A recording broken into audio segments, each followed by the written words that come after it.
Sebelumnya Rizik Syihab ditetapkan menjadi tersangka kasus pornografi. Penetapan tersebut berdasarkan hasil gelar perkara yang dilakukan tim Ditkrimsus Polda Metro Jaya siang tadi. Pihak penyidik Polda Metro Jaya telah melimpahkan berkas kasus Rizik ke Kejaksaan Tinggi DKI Jakarta. Selain itu, polisi telah menaikkan status Rizik Syihab dari saksi menjadi tersangka terkait kasus ini. Meski Polda Metro Jaya belum pernah memeriksa Rizik untuk kasus ini, namun dengan bukti yang kuat, Rizik sudah memenuhi syarat untuk ditetapkan jadi tersangka. Rizik dijerat pasal yang sama dengan Firza Husein, yakni pasal 4 ayat 1 Junto 29 atau pasal 6 Junto 32 atau pasal 8 Junto 34 Undang-Undang RI nomor 44 tahun 2008 tentang pornografi dengan ancaman hukuman di atas 5 tahun penjara. Sebelumnya Firza juga ditetapkan sebagai tersangka terkait pornografi. Saat ini tidak memenuhi panggilan polisi dan masih berada di Arab Saudi. Habis satu. Habis satu.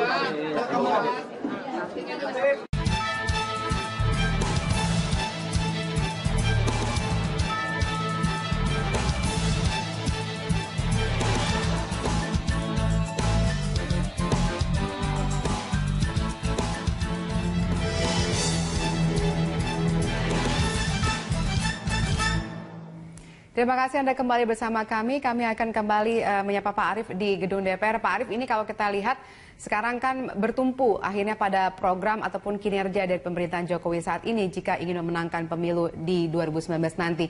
Nah, menurut Anda dari apa yang sudah dilaksanakan saat ini dan kemudian ada beberapa kritisi tadi disampaikan juga oleh Anda sendiri, apa gebrakan lain yang perlu dilakukan oleh seorang Jokowi jika ingin tetap memenangkan pemilu 2019 nanti? Ya, pertama kami ingin menyatakan pemilu dekat atau jauh adalah kewajiban pemerintah, ya. Dan tentu saja pemerintah tidak akan bisa bekerja sendiri tanpa dukungan politik yang memadai. Ini saya kira perlu dipahami sebagai satu prasyarat yang dibutuhkan agar pemerintahan mampu bekerja efektif, ya. Nah, karena itu apalagi menjelang 2 tahun ke depan adalah pemilu tahun 2019, ya, bahkan tahun 2018 ada pilkada serentak di 154 kabupaten kota dan 17 provinsi. Saya kira ini menjadi perhatian yang sesama juga bagi pemerintah sekarang. Nah, pertama adalah saya ingin katakan menyangkut komunitas-komunitas yang itu adalah dikategorikan sebagai masyarakat miskin Indonesia, yaitu petani, nelayan, buruh. Saya kira pemerintah harus lebih maju lagi untuk mengambil kebijakan dan program yang konkret yang menyelamatkan nasib mereka yang sesungguhnya dari berbagai informasi dan data yang disampaikan kepada kami, misalnya mereka masih dalam situasi yang tidak mengalami kemajuan secepat dari kelompok-kelompok masyarakat lain, ya. Nah, karena itu akselerasinya perlu dipercepat. Misalnya saja pada sektor petani, ya, dan juga untuk komunitas masyarakat miskin lainnya menyangkut reforma agraria yang tidak boleh dipahami hanya sekedar bagi-bagi tanah, redistribusi tanah, tetapi dia harus diletakkan kembali pada konsepsi dasarnya sebagai penataan ulang atas struktur penguasaan atas sumber-sumber daya agraria termasuk di dalamnya tanah. Nah, yang lainnya juga tentu sektor pertambangan, migas dan sebagainya. Yang kemudian adalah nelayan, ya, dan buruh. Saya kira ini gejolak di tingkat nelayan perlu diselesaikan segera, terutama menyangkut yang terkait dengan subsistensi dan bahkan kemajuan dari kesejahteraan nelayan itu sendiri.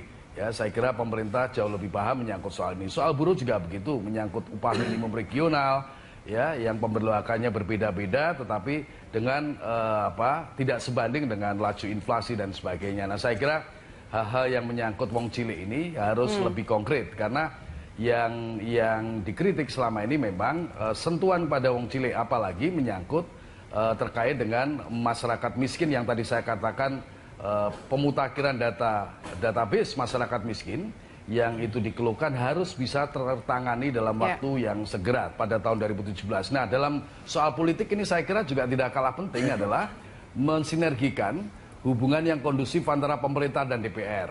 Nah, saya kira ini menyangkut beberapa undang-undang yang membutuhkan ketegasan sikap pemerintah dan pandangan pemerintah karena sangat terkait dengan tujuan pokok bernegara kita. Baik, tahan dulu Pak. Ini kalau kita bicara tadi Anda mengatakan ini sekarang fokusnya di Wong Cilik. Nah, tadi juga di segmen sebelumnya Anda mengatakan ada dalam hal ini adalah negara harus hadir. Nah, ini berkaitan dengan adanya hal-hal yang membuat elektabilitas ini turun adalah di bidang keamanan. Karena dikatakan di situ bahwa pemerintahan Jokowi dikatakan kurang tegas, terutama dalam memberikan rasa aman dan nyaman kepada Wong Cilik. Komentar Anda? Ya, saya kira saya setuju. Itu yang perlu ditingkatkan. Maka sejak awal tadi saya menyampaikan, meskipun relatif tergolong baik, tetapi memang harus dikuatkan. Itulah sebabnya maka berbasis kepada prinsip-prinsip dasar berbangsa dan negara itu wujudnya harus semakin konkret ya. Saya ingin katakan misalnya soal Pancasila, soal konstitusi, soal NKRI dan keberagaman. Nah, di dalamnya adalah menyangkut rasa aman yang diterima oleh masyarakat, terutama di kota-kota besar ya. Akhir-akhir ini seperti di Jakarta dan sekitarnya ada isu tentang begal, tentang rampok dan sebagainya yang itu memang membutuhkan satu kerja keras termasuk terorisme itu sendiri ya. Nah, saya kira ini memang tidak bisa tidak. Kalau rasa aman tidak bisa dihadirkan oleh negara, ketertiban tidak bisa dihadirkan oleh negara pada batas-batas tertentu, tentu akan menimbulkan dampak secara psikologis dan bahkan politis kepada masyarakat luas untuk menimbang kembali dukungannya pada pemilu 2019. Baik. Nah, saya kira memang kompleks masalahnya, tapi semuanya penting untuk dimajukan dan harus lebih nyata dari waktu ke waktu. Oke, tahan dulu Pak Arief, saya ke Pak Indria. Pak Indria, menurut Anda dari segi, mungkin bisakah disebutkan mana sebenarnya keunggulan satu bidang dari seorang Jokowi dan kemudian mungkin kelemahan yang perlu diperbaiki saat ini? Ya, ada beberapa catatan ya yang harus dijadikan pertimbangan untuk menilai kinerja itu. Yang pertama ini berkaitan dengan soal kepemimpinan Presiden Jokowi itu sendiri. Bahwa sekali lagi ini menunjukkan sebuah model kepemimpinan yang out of the box. Beda dengan sebelum-sebelumnya. Langsung sejak dia memerintah itu seperti memacu dirinya masuk ke gigi 4, langsung keliling Indonesia betul-betul. Presiden sebelumnya nggak ada yang seperti itu. Ini salah satu keunggulan ya? Keunggulan. Tapi yang kedua ini dikaitkan dengan soal kemajemukan Indonesia itu dan upaya-upaya untuk meningkatkan atau merevitalisasi pemerintah daerah. Karena agak mustahil juga kalau itu semuanya diserahkan kepada Presiden Jokowi. Seorang diri. Seorang diri. Pertama, karena tidak ada institusionalisasi di situ. Ya, jadi apa ide yang muncul itu seolah-olah tergantung Presiden Jokowi.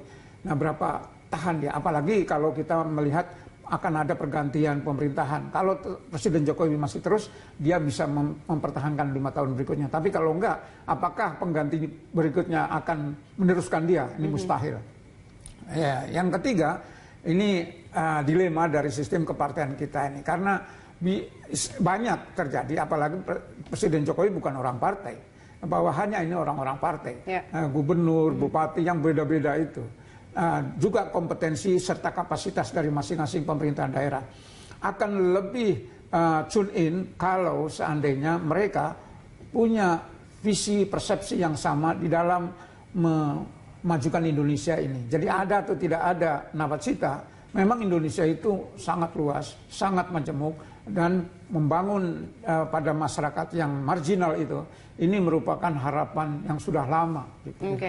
Jadi sebenarnya kalau sosok pribadinya seorang Jokowi, Anda mengatakan ini pasti bisa dikatakan banyak keunggulan, tapi justru dari mesin kerjanya yang Anda rasakan belum bersatu. Betul. Nah, bagaimana kalau kita lihat dari sisi kabinet kerja? Nah, kalau kita lihat kan ini memang beberapa kali bongkar pasang ya istilahnya ya. Nah, ini kalau kita lihat, ini apakah memang akan terus seperti ini ke depannya? Apakah malah justru sekarang dengan adanya elektabilitas ini, survei ini membantu untuk merapatkan dukungan terhadap Saya kira survei ini secara institusional bisa digunakan sebagai input, kontrol. Walaupun kita harus menilai atau menerima, mengakui bahwa survei itu terbuka untuk direvisi secara metodologis dan ada pemihakan nilai juga wajar saja. Tapi itu sebagai masukan. Jadi boleh jadi survei yang lain akan punya angka yang berbeda. Yang kedua, survei itu sifatnya periodik, jadi tidak permanen. Jadi apa yang dilakukan sekarang 5-6 bulan yang akan datang pasti akan berubah. Tapi sekali lagi itu harus dianggap sebagai masukan. Ya. Nah, persoalannya adalah tadi bahwa kalau itu diserahkan kepada pribadi Presiden Jokowi, kemudian anggota kabinet yang lain tidak menunjukkan empati yang sama terhadap persoalan pembangunan Indonesia, maka ya akan terjadi seperti yang sering juga diingatkan oleh Presiden Jokowi, kerja kalau ada pembantu saya enggak nanti kasarnya itu digeser. Dan itulah yang menyebabkan sudah terjadi beberapa kali reshuffle kabinet itu, karena memang kayaknya kurang ada chemistry antara Presiden Jokowi dengan sejumlah pembantu-pembantunya. Jadi jangan dilupakan, itu faktor yang sekali lagi membutuhkan komitmen, chemistry antar Presiden Jokowi dengan para pembantunya, wakil presiden kala juga. Baik, saya tanya ke Pak Arief ini. Pak Arief, kalau menurut Anda chemistry yang dipunyai oleh kabinet saat ini dalam mendukung program ataupun kinerja dari Presiden Jokowi cukup solid? Ya kalau solid sekali saya kira juga harus dikatakan tidak ya. Tetapi bahwa ini sangat bergantung kepada kepemimpinan Presiden ya. Dan karena itu soal kabinet adalah prerogatif Presiden ya. Mau diganti, mau tidak itu urusan Presiden. Nah karena itu yang paling penting adalah dalam kepemimpinan Presiden saat ini memastikan bahwa kabinetnya itu memang bekerja atas dasar visi dan misi yang sama.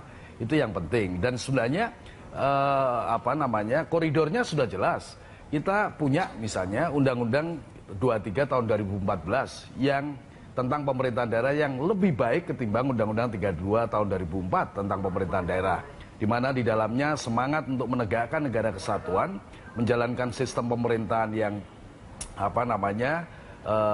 tegak lurus begitu dari pusat sampai ke daerah ya, dengan tidak mematikan kreativitas dan otonomi daerah. Itulah yang harusnya dipahami dan dijalankan, termasuk misalnya begini soal